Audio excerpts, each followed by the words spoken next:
The World Health Organization data now shows the number of confirmed cases of COVID-19 globally is now close to reaching 250 million.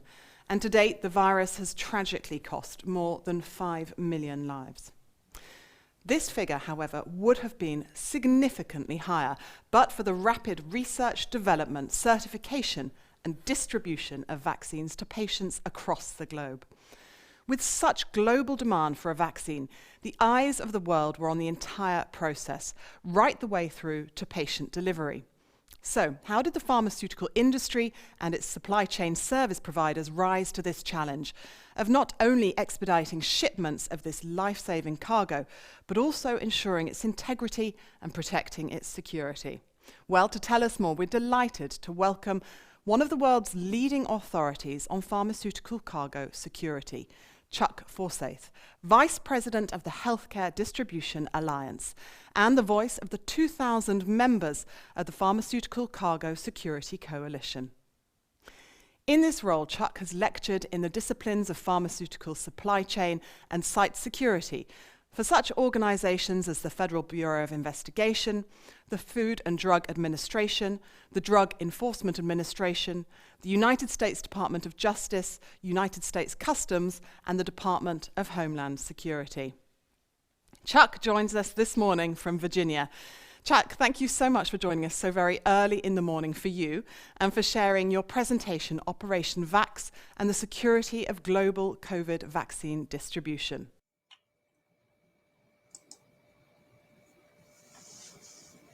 Good morning. My name is Chuck Forsaith. I work for the Healthcare Distribution Alliance here in the United States. I'm going to present to you today an initiative, a supply chain security initiative that we started here in the United States right around the time that the vaccine distribution began. This was an operation that we ended up naming Operation Vax. Some of the initial challenges that we had here in the United States, actually what we had globally, when it came to vaccine distribution was this was going to be one of the highest profile commodities to move through a global supply chain in recent memory. And at the time, we reasonably believed that the products would have an elevated level of attractiveness to illicit entities and their associated markets. Right around that time when the vaccines became crucial, there were as many as 140 products in different stages of development. But what it turned out was the first 4 belonged to Pfizer, Moderna, Johnson & Johnson, and AstraZeneca. They were the ones that were ultimately approved for global distribution, the earliest. They weren't being developed just in the United States, they were actually being developed worldwide. And a lot of the ingredients that would go into those vaccines were also being sourced from a wide variety of global locations. Virtually all the vaccines in current distribution, as well as the ones that are still being developed, they all require some specialized form of handling, particularly environment, so like temperature. And sometimes that can complicate not only how they're going to be transported, but also how they're going to be stored. The uniqueness of that handling required the vaccines would complicate to some degree the security protocols that would surround their ultimate distribution. The whole story of how Vax started was I was involved here in the United States in another effort that involved the theft of cancer medications. And the organization that I worked with was the Georgia Bureau of Investigations. I've worked with them a number of different times. That's a cargo theft unit out of the state of Georgia. And the fellow that I worked with mostly was a fellow by the name of Graham Rusk. These cancer medications were stolen back in May of 2018.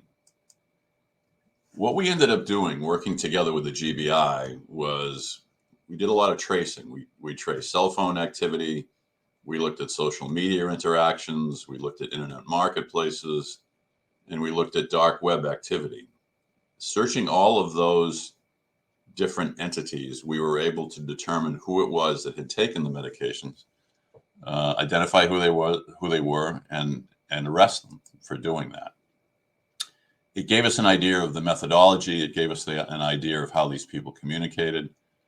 So knowing all of that, that made me think of we could do the same thing essentially for vaccines.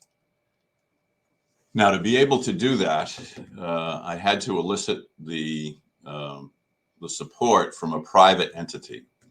And in this case, the private entity was a company based in New Jersey here in the United States called the Hetherington Group. The Hetherington Group is run by a woman by the name of Cynthia Hetherington. I've known her for a long time. What the Hetherington Group does is they do open source intelligence. They do social media investigations. They do dark web international background checks. And they have a number of very high profile, not only pharmaceutical clients, but clients pretty much all over the world. Again, Cynthia and I have been friends for a long, long time. So I called her on the phone and I asked her, I said, look, would you be willing to help out? And in explaining the concept to her, I told her that what we would be looking for was intelligence on social media platforms, the dark web, internet marketplaces, for any type of chatter that might be associated with criminal or nefarious elements contemplating things like hijacking, burglarizing, or otherwise illicitly interfering with COVID vaccine distribution. We could also at the same time look for anti-vax activity, anti-vax demonstrations, and finally, what I thought we could also help to identify was counterfeit vaccine products. Going back to those past investigations and using the Georgia investigation as the perfect example, we knew that we were able to document evidence of how to chase those people and how to ultimately apprehend them. We didn't necessarily expect that they would talk openly on social media about what they were going to do, but that they would leave, for lack of a better term, breadcrumbs. So they would leave information that would lead us to where they were, what they were going to do, and what they would try to do. To be able to do it successfully, we had to feed the search engines that Cynthia uses with all of the vaccine distribution information we could get. So we had to enter things like the names of the products, where the products were being manufactured, how they were being packaged, how they were going to be shipped, who they were going to be shipped by, what lanes they may take, things like that. All of that information had to be entered into the search engines to be able to find these people looking for the vaccines. The Hetherington Group ends up partnering with a couple of other companies. One of them is EchoSec Systems, another one is Dark Owl, and the third one was iThreat. These three companies, much like Hetherington, decided to give their time, cost-free, to be able to enter all this information into the search engines and help Hetherington look for that particular type of illicit activity. We also knew that if we were going to do this globally, we weren't going to be able to enter all of this information just in English. We would have to translate it into a number of different languages. The principal languages being Spanish, Chinese, and Russian. Right around that time, I got a call from a very good friend of mine who works for Microsoft and just happens to be TAPA America's current chair, Alan Gear. And without any solicitation on my part at all, Alan gets on the phone with me and he said, Microsoft would like to help. So it was Microsoft that translated all of these terms into the different languages for us to be able to enter those into the search engines as well. The focus of the intelligence gathering was going to be kept very narrow, strictly vaccine distribution, involving any and all of the vaccine products. The initiative also took into account any importing activity into the United States or exporting activity from our country. As the data was gathered, the Hetherington Group analysts reviewed it, cataloged it, and based on threat levels to the vaccine overall, decided who should get that information.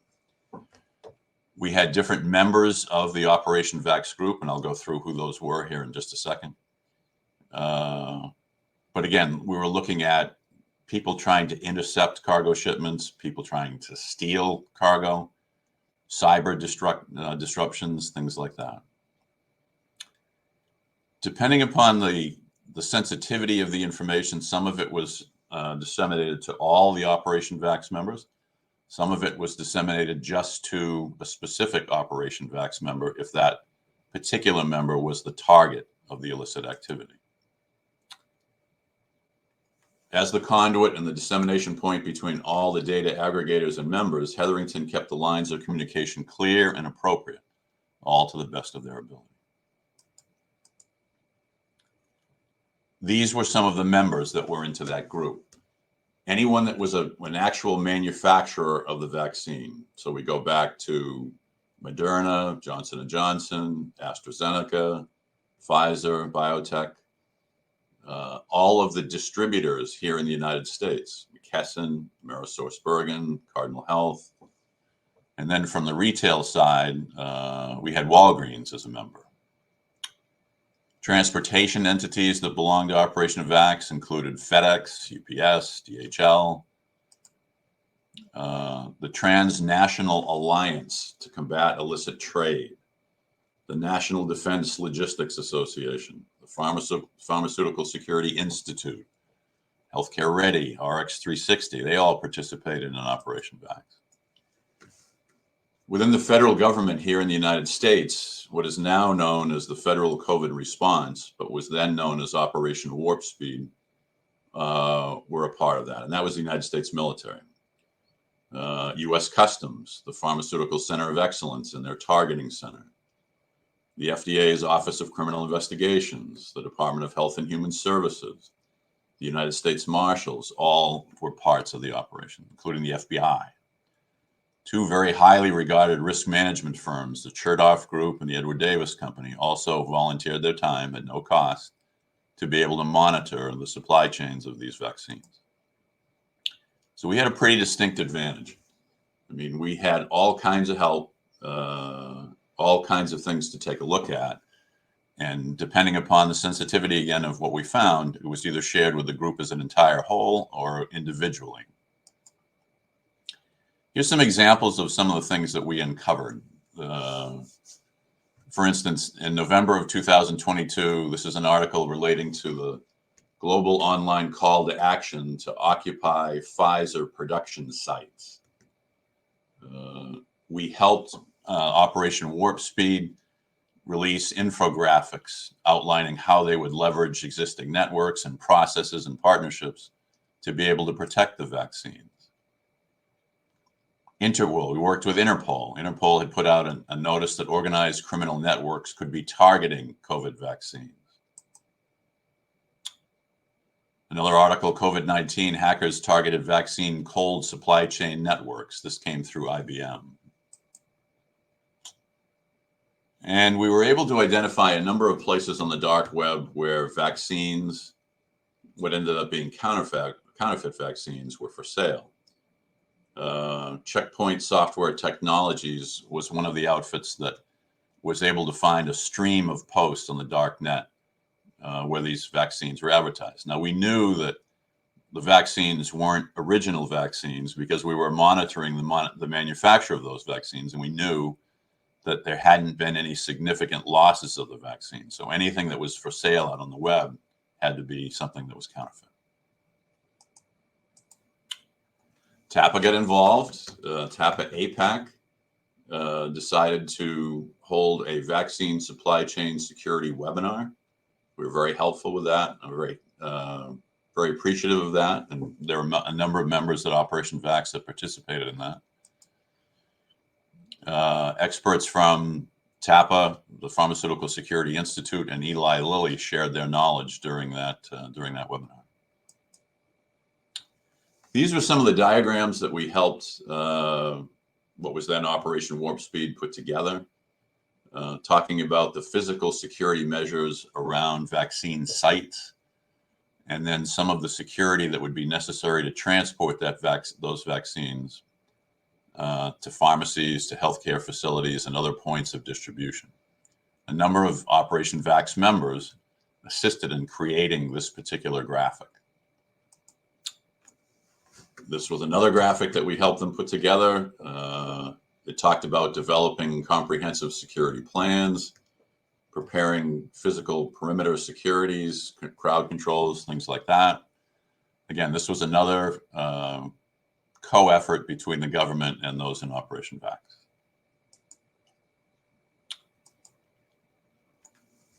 These are, this was another incident where we were able to identify fraudsters offering over 1 billion COVID vaccine doses across the EU and other places. What we determined was there was an illicit group that was going out and sending letters to governments, European Union being one, where they would indicate in these letters that looked very realistic, had company logos on them, indicating that they had, as many as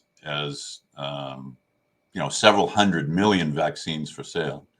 None of this was accurate. None of it was true. Again, that we knew that from monitoring the distribution models of the companies that were actually making the real vaccines.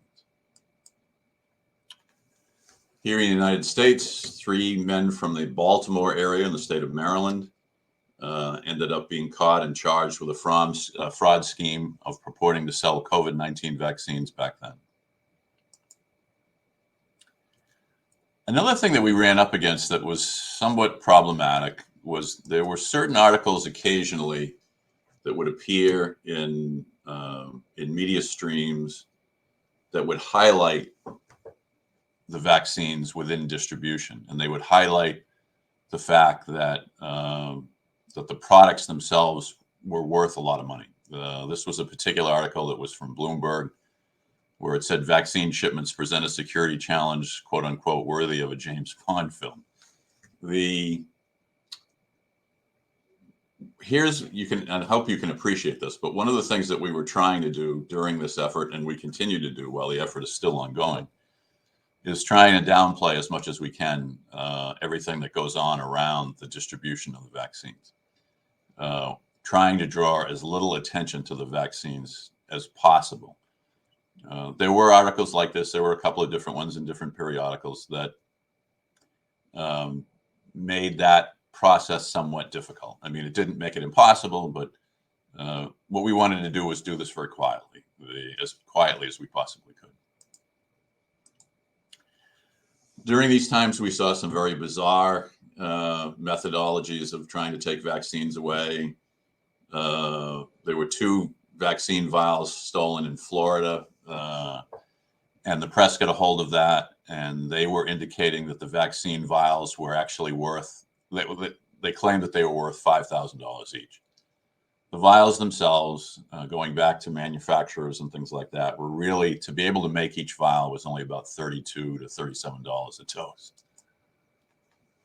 There was a paramedic in the state of in the United States, in the state of Florida, that was arrested for stealing vaccines. He was a 31-year-old individual that stole 3 doses of vaccines. At one particular point in time in his career, he had been elected Paramedic of the Year, and he ends up getting arrested for stealing vaccines. There was an incident in Florida where a courier was making a delivery of vaccines to an open area. It was actually a drive-in movie theater where they were giving vaccine shots to patients. The courier got caught up in the line of cars pulling into the parking lot of this particular area. So he got out of his vehicle, he left it running with the car door open, walked up to the security guard and said, "Look, I need to go to the front of the line. I'm carrying vaccines that you need for distribution." And while he was away from the car, a person that just happened to be walking by saw a car with the driver's door open running, got inside it and took off with it. It took us quite a while to be able to find that vehicle. The person that stole it had absolutely no idea that in the back of that car were vaccines in cold chain containers. Some of the genuinely bizarre things that we ran up against in the country of India, there was a hijack of vaccines from a hospital. The container that the vaccines were in indicated had about 700 doses. They were stolen. The thieves took them to another location, opened up the box, didn't realize that it actually contained vaccines, felt really bad about that, closed the box back up, brought it to the police station in the middle of the night, dropped it on the front steps, and left a message on the top of the box that said, "Sorry, we had no idea these were corona vaccines." In the United States, a lone gunman attempted to ambush a National Guard convoy carrying vaccines in the state of Texas. This was a convoy of a number of trucks guarded by a large number of men who were armed at the time, the National Guard troops. And this fellow just stood out in the middle of the road with a handgun and tried to stop the convoy. That didn't work out very well. We were also able to identify, while we were looking for people that were involved in anti-vax demonstrations and things like that, we were able to concentrate on essentially just 12 people that were behind most of the vaccine hoaxes that were on social media. We were able to convey who those 12 people were to the manufacturers, to the distributors, and to the retailers. And we were able to keep an eye on these people and the type of activity they were involved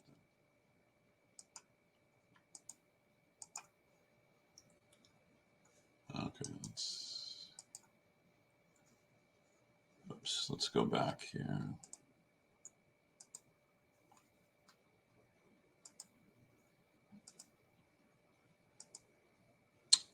There was, let me go back just a second. At one time, there was what we called an empty vial threat. And what that threat was the fact that we were concerned that once vaccines had been actually administered, that the empty vials would need to be properly disposed of to keep people from finding them, refilling them with things like tap water, putting a new label on them, and trying to sell them as vaccines.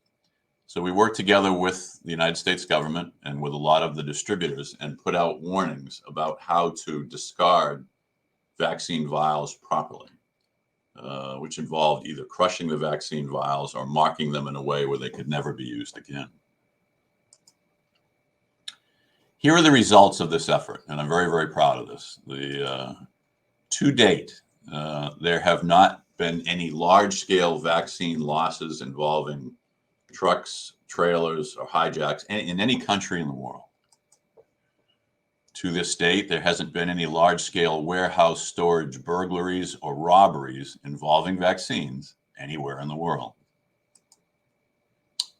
There have not been any large-scale losses involving any form of air transport in any airport in the world. There have been a handful of actual robberies where weapons of violence were used, but the vast majority of those involve very, very small, modest amounts of vaccine product in very remote locations. And to date, there has yet to be a demonstration, an anti-vax demonstration, that has significantly interfered with any vaccine shipment enough to hold it up, delay it, or cancel it. That has not happened as of yet. Now, I'm not saying Operation Vax was the sole operation that prevented all this from happening, but we played a role, obviously, in keeping this supply chain moving as smoothly as possible.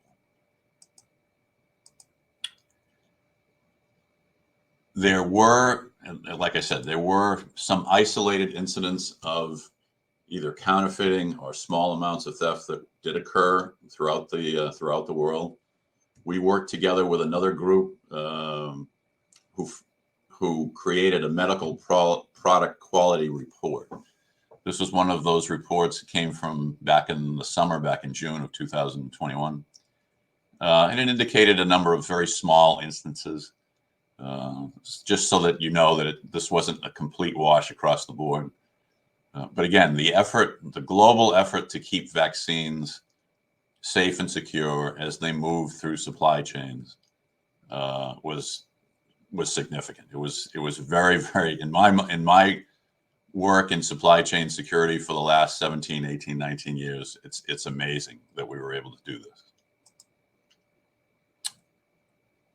So that is the presentation. Let me go to this here. We can stop sharing the screen. Hi, Sam. How are you? I'm well, thank you, Chuck, and thank you so much for your fascinating presentation. Thank you. Thanks very much. It would be great if we could just have a couple of questions with you now, because obviously there's so much to pick up on. Obviously, pharma supply chains are among the most strictly regulated and secure distribution systems of any industry. But how difficult was it to build a consensus between private industry, government, and the vendor sectors? I thought it was going to be really difficult, to be honest with you, but it wasn't. I think everybody rallied around the fact that it was such an important thing to do. I mean, to be able to get these vaccines in the right hands of the right people. My industry is very secretive about how they do business. I mean, it's extremely competitive. And here you had, 4 companies. I'll just use the main 4: Johnson & Johnson, AstraZeneca, Pfizer, and Moderna, that really rallied together. I mean, each one of them had a different methodology to make their particular product, but they all knew together how important it was to work together. We had, here in the United States, there was a time when FedEx and UPS, who were incredible competitors, decided to divide the United States in half and work together to be able to get vaccines out. It was amazing. It was absolutely amazing. I've never seen anything like this in my life. It's really a credit to everybody that was involved. So do you think that those positive results then of Operation Vax will translate to the future initiatives? I would hope so. Not that I would ever want another global problem like this. It introduced a lot of people to each other that have always kept it kind of like at arm's length or whatever.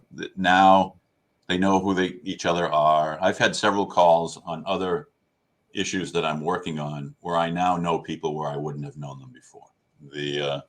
And I think that part of it is very positive. Whether we go back to being not adversarial, but whether we go back to our silos where everybody's doing their own thing, I don't know how that's going to play itself out.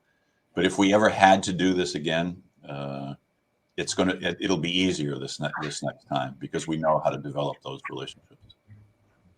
And in your opinion, will any of the lessons and solutions from the COVID distribution process now, do you think, be applied more generally by pharma supply chains? Oh, yeah. And if you do so, do you have any examples?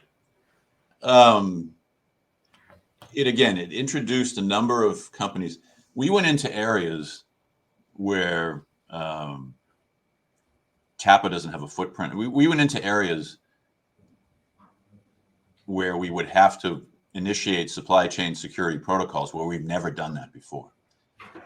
So a lot of different countries, a lot of different organizations got exposed to what TAPA, what PCSC, what the HDA does, where they never would have before. So I think that the results of that are going to be the strengthening of supply chains pretty much globally. I would hope that would happen, but we'll have to see. But the proof's going to be over time. We've got questions coming in from the audience as well, Chuck. Somebody's asked, will this level of protection continue, or do you think drop in the future? I think what will happen, and I'm being as honest as I can here, I think what will happen, and it's a natural human type of a thing, is people will relax a little bit. Now, that nothing has happened over this particular period of time, the questions will be asked, why are we spending so much money, to protect these types of things? It may take an incident to shake people, to wake them up to do it again. It's only natural. These are all peaks and valleys. I would hope that the same level of security follows these products as they move through the supply chain. But I've seen this over the years. When things start to get quiet and that doesn't happen, people naturally try to relax or try to fall back a little bit. That's going to happen. I firmly believe that'll take place. And do you think that other industry sectors can be learning anything from this? Oh yeah, I definitely think that And we've already been contacted by people that move precious metals, people that move electronics. They wanted to see exactly how it worked, how that cooperation was generated, how we were able to pull all those different types of groups and people together. This isn't the first presentation I've made. We've taken the cover off of this. This was a covert operation for a long period of time. Within the last month or so, it's now starting to get out what it was that we did. And again, I don't want to take sole credit for this. There's no way. There's too many different organizations, too many groups. TAPRMEA was involved in keeping vaccines safe through their membership. But we were a part of a very, very important effort for patient safety and to get vaccines into the hands of people that needed it. Another question that's just coming in, Chuck, is how would you face the new challenge that some might downplay of the risk against vaccine supply chains?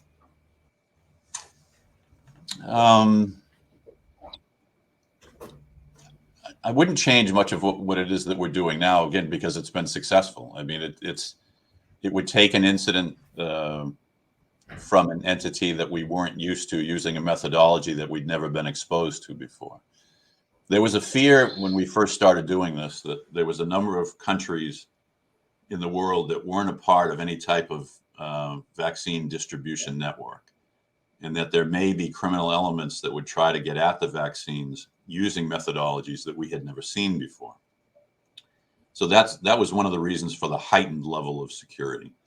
We were literally bristling or waiting for someone to take a swing at us, and it never really happened. That's not to say that it won't in the future. You have to keep your guard up.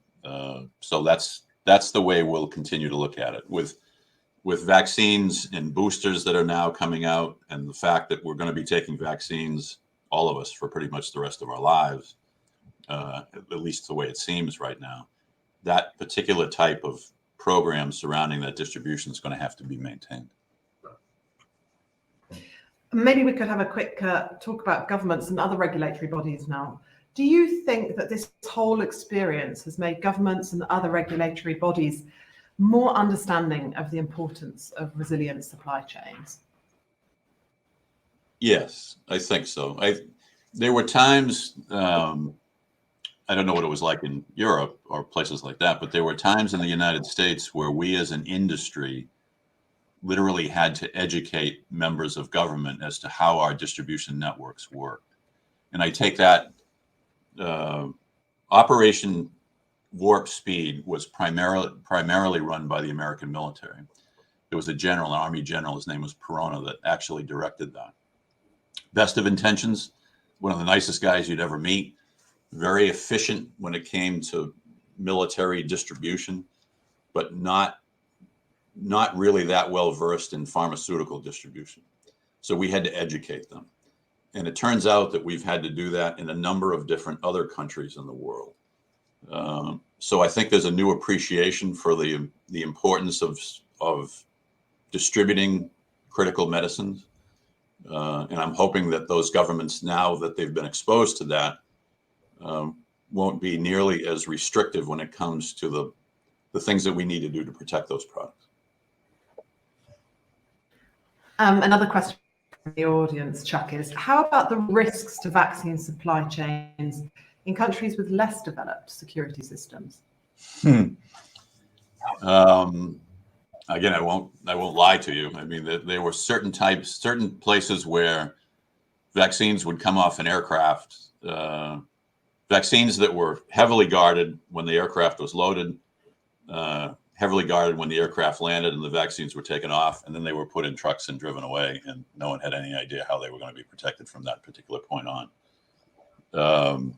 There are places where the vaccines are going to have to go in Southeast Asia, Africa, underdeveloped countries where that's going to be a significant risk.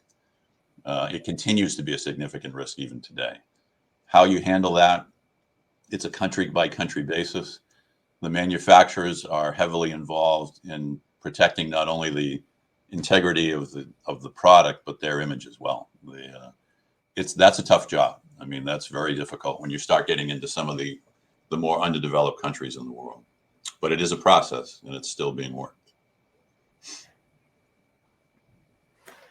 Let's finish with one final question. You are, of course, widely respected for your expertise in a pharma cargo security. Personal perspective, what do you think is the lesson that you'll be taking away from what you've experienced over the last couple of years? It goes back to the first question that you asked. I mean, what will stay with me throughout the, until I retire from this is that cooperative effort, the ability to get everybody to work together towards a common cause, to set aside their competitive natures and things like that, and to be able to agree to do the right thing.